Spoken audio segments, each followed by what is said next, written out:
What's up guys, Wes here with Rocky Mountain, here to talk to you about the Tusk EMEX T-35, specifically in these two sizes, the 7114 and the 8112 out back. Obviously we're looking at the CRF110 today, but this really applies to any bike that has these OE sizes. So the cool part of the story with these is really with the front tire. So up until we put this bike together, when I started researching and seeing what else was out there, I noticed that none of the major manufacturers were making a true OEM replacement front tire. We were forced to run a narrower 6114 up front, which obviously is coming on all the smaller bikes, the 65s, the YZ, the KX, and the KTMs.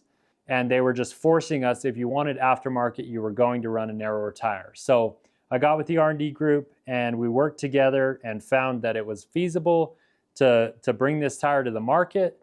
And so the 7114 in the Tusk EMEX T-35 soft intermediate terrain tires is available for these bikes as a direct OEM replacement.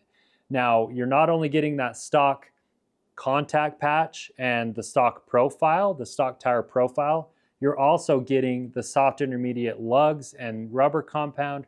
So you're going to hook up a lot better. This is a more aggressive tire set, front and rear, than what comes stock on these bikes. So you're going to be really pleased, really happy with the grab and bite that they have, not only under acceleration, but braking. Honestly, for faster, more aggressive style riders, these tires have been awesome.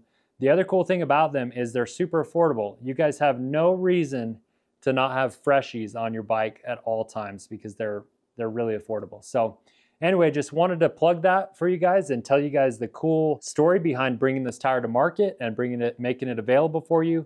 So go check it out on our website. Again, if you guys have questions, leave them below. I'll get back to you as soon as I possibly can.